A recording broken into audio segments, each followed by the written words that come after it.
Coucou les filles, donc voilà, là ma deuxième vidéo va parler de ce que touche aux yeux. Donc base à paupières, les fards à paupières, liner, voilà. Donc je vais commencer par les bases à la limite. Donc j'en ai deux. Ma première que j'avais achetée c'est la base de la gamme Studio, donc à 3,50 €. Et j'ai voulu en essayer une autre, j'ai acheté la base à 1 €. Donc je vais d'abord vous parler de celle en stick. Je vais faire un comparatif un peu en même temps des deux. Donc déjà pour parler de celle-ci, vous voyez, hop. Donc c'est une base qui a deux côtés. Un côté base, donc en stick. Et le côté, alors ils appellent ça liner sealer. Donc c'est censé transformer tous vos fards à paupières en liner. Moi je vous dis, je suis pas convaincue du tout et je m'en sers jamais de toute façon. Donc voilà, ça se présente un petit pinceau comme ça qui est relativement dur, mais bon ça va encore. Faut écraser un peu le bout et non, faut pas que je retourne comme ça. Sinon ça se verra pas parce que voilà, peut-être un petit peu où c'est un petit peu mouillé, mais c'est une sorte de liquide. Donc voilà, donc vous trempez en fait votre pinceau dans n'importe quel fard à paupières et après hop, vous passez sur votre paupière et ça le transforme en liner. Moi je vous dis, vous prenez un crayon, voilà, ça fait la même chose. Parce que déjà je trouve que c'est assez dégueulasse parce qu'il faut à chaque fois penser à nettoyer le pinceau parce que sinon si vous le mélangez à chaque fois dedans, c'est voilà, non, c'est pas terrible. Et foutre du liquide comme ça dans un fard à paupières, non, moi j'ai pas forcément envie de le tuer comme mon fard à paupières, donc voilà. Donc en fait je m'en sers jamais. Je pense que pratiquement toutes les filles voilà, sont comme moi, ne s'en servent pas, ils ne se servent que de la côté base. Donc voilà, je vous disais, ça se présente en stick. Moi ça fait 1 an au moins que je l'ai. Donc c'est pour vous dire que on a l'impression qu'il ne s'use pas. Le problème, c'est que du coup, je pense avoir atteint la date limite parce que j'ai l'impression que niveau effet, c'est plus du tout ça. Autant au départ, il marchait super bien. Mes fards ne filaient pas ni rien. Autant maintenant, dès qu'il fait un peu chaud ou quoi, ça part dans les plis. L'application, pareil. Avant de connaître l'autre, je trouvais que bon, il se pétait bien, il n'y avait pas de soucis. Et encore, il se met bien quand il fait chaud. Parce que sinon, la base est assez sèche. Alors, hop, voilà, ça se présente comme ça. Donc, vous voyez, en plus, elle est quand même vachement foncée. Donc, bon, il faut l'étaler. Hein. Mais quand vous mettez sur votre paupière, vous lavez quoi. Et si vous ne mettez pas partout où vous avez mis votre base, votre fard, du coup, on voit votre base. Hein, parce qu'elle est vachement orangée, mine de rien. Et avant de tester l'autre, j'avais pas vraiment fait attention. Enfin si, je l'avais remarqué, mais je pensais que c'était toutes les bases. Parce qu'avant celle-ci, je n'utilisais pas du tout de base. J'étais pas trop maquillage non plus, donc voilà. Mais du coup, je la trouve super sèche. Et à étaler, des fois, elle fait des petits grains. Et c'est pas terrible. Donc du coup, je suis passée à la base à 1 €. Donc moi, je trouve que le packaging est sympa. Il y en a pas mal quand même. Hein. C'est un embout mousse que je trouve peut-être un peu dur. Voilà, à appliquer, je le trouve peut-être un peu dur, enfin l'embout, hein, pas la base. Hein. L'embout, je le trouve un peu dur à mettre sur la paupière. Donc voilà, étant donné que la paupière, c'est quand même assez sensible. J'ai trouvé que... je sais plus où j'avais marqué ça. Ah oui. L'odeur est vachement légère. Donc du coup, ça va, c'est sympa. On n'a pas une odeur sur les paupières. La texture est super douce hein, et elle se met hyper bien. J'ai été hyper étonnée. Et elle est beaucoup plus... je sais pas si vous allez voir, mais... Je vais mettre l'autre à côté, mais on voit une sacrée différence de teinte, quoi. Celle-ci fait plus couleur chair. Alors que, regardez, celle-ci, c'est hyper orange, quoi. Donc, du coup, moi qui trouvais la base en stick super bien, maintenant que j'ai découvert celle qui est, en liquide, j'ai carrément changé d'avis, quoi. L'application est vachement facile. Ça se fond hyper bien sur la paupière. Hop, avec le doigt, on l'étale un peu. Et il n'y a pas de démarcation, ça fait pas orange sur la paupière comme avec l'autre. Donc du coup, moi j'en ai acheté deux. Et du coup, je suis contente. Parce que je pense que je vais vraiment aller sur celle-ci. Les fards, pareil.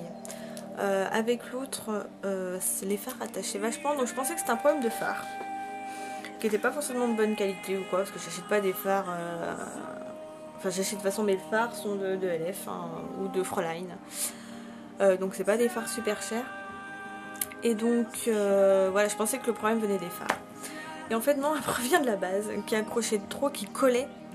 Et donc du coup, pour travailler les phares, c'était une horreur. Donc il fallait que je force avec le pinceau, que j'en mette 3 tonnes. Et à chaque fois à la fin, je me disais putain, je ressemble à un pot de peinture quoi, j'ai une tonne de fard sur les yeux. Alors que là, non, ça se met vraiment super facilement, ça glisse. Et non, c'est vraiment super appréciable. Donc moi, je vous la conseille. Si vous voulez pas mettre cher, parce qu'il y a la même, mais en minéral, qui est à 4 €. Donc bon, les composants sont peut-être pas les mêmes. Hein. Ça, je vous le dis, dans celle-là, il y a certainement du parabène. Hein. Je dis pas le contraire. Ce qu'il n'y aura certainement pas dans la base minérale. Mais voilà, je voulais essayer d'abord une base liquide à 1 €. Donc peut-être qu'après, j'essayerai la base minérale. On verra. Donc là, hop, je vous ai dit ça. Ensuite, j'avais acheté le liner liquide à 1 €. Voilà, bah moi je le trouve pas terrible. Le pinceau je le trouve assez dur et hop, je trouve que la couleur n'est pas franche, je sais pas vous voyez, ça fait pas un noir partout noir. Ouais, je sais pas si vous voyez bien mais je pense qu'il y a trop d'eau ou je sais pas. Mais il faut passer plusieurs couches et il est super liquide et moi j'aime pas du tout. Donc après la tenue je sais pas parce que moi je l'ai utilisé une fois et je me rappelle plus quoi.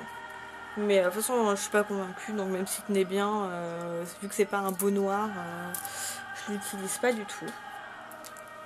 Ce que je suis pas trop convaincue non plus, le crayon noir. Moi je l'utilise parce que bah, c'est le seul que j'ai et au départ il marque à peu près bien on va dire mais il coule énormément. Et le problème c'est que moi en plus j'en avais racheté 2 autres donc je me retrouve avec 2 crayons noirs sur les bras après celui-ci. Et celui-là ça va faire 1 an que je l'ai. Donc j'en ai pour perpète. Mais voilà non je suis pas convaincue. J'ai essayé une astuce. Alors je suis désolée je me rappelle plus le nom que la fille qui m'a donné ça. J'essaie de retrouver et je le marquerai en tag. C'est mettre après du fard à paupières noires sur le crayon noir. Ça l'intensifie et ça l'empêche de couler. Et c'est vrai que bon, pour empêcher de couler, je sais pas, je viens juste d'essayer. Mais pour l'intensifier, c'est incroyable. Autant celui-là laisse pareil que le liner des petits points blancs où c'est pas noir franc. Et dès qu'on met le fard dessus, bah, du coup ça l'accroche parce que bon, c'est un peu gras collant on va dire. Et donc du coup ça l'accroche et ça prend vachement bien le noir. Donc ça c'est vraiment pas mal. Ensuite je vais passer au fard à paupières. Donc j'en ai acheté juste 2 comme ça que je voulais essayer, des petits duos. Donc à 1 € et le packaging moi je trouve super sympa. Voilà, c'est pour 1 € c'est cool. Sauf que je me suis rendu compte hier justement en retournant sur le site que la couleur que j'avais demandé, donc là c'est Mocha, ça doit être ça que je recherche, blush, non c'est pas ça, je sais plus où j'ai marqué ça, ah si voilà, Mocha ils appellent ça, c'est spirale de Mocha en français. Et le truc c'est que normalement sur le site le brun, bon, enfin le marron, il est marron glacé normalement. Et là, au lieu d'être du beige ou je sais pas trop quoi, il était censé être rose pâle. Et donc, ce que j'ai regardé sur le site, c'est au comparatif, ce fard à paupières correspond à beurre de pécan. Il correspond totalement aux couleurs, donc je sais pas s'ils se sont trompés. S'ils ont fait une inversion ou quoi, mais du coup je leur ai envoyé un mail, je sais pas quand est-ce qu'ils vont me répondre, voilà, leur indiquant que du coup la couleur que j'ai là correspond au beurre de pécan et pas du tout au rose de spirale de Mocha que j'avais demandé. Hein. Après les couleurs, donc là c'est le brun, les couleurs sont bon, sympas, hein. Elles marquent bien, voilà, c'est cool. Mais Mais voilà, vu que c'est pas ce que je voulais, forcément je suis un peu déçue. Hein. Mais bon, voilà. S'ils me répondent et qu'ils veulent bien m'envoyer le nouveau phare, enfin celui que j'avais voulu, tant mieux quoi, sinon bah, je le garderai celui-là. Celui-là c'est le black machin chose et c'est réglisse noire que ça s'appelle. Donc voilà, hop. Donc c'est un noir, enfin j'aurais plutôt dit un gris très foncé. Hein, j'aurais plutôt appelé ça le gris très foncé et ça, hop, le gris plus clair. C'est pas vraiment un noir. Hein. Mais du coup le haut je le trouvais sympa. Donc à tester après. Mais bon, c'est un peu poudreux, mais ça, et les couleurs sont douces. Donc c'est vrai que moi j'aime bien du coup. Donc voilà. De toute façon après avec une bonne base, hein, tout tient bien. Hein.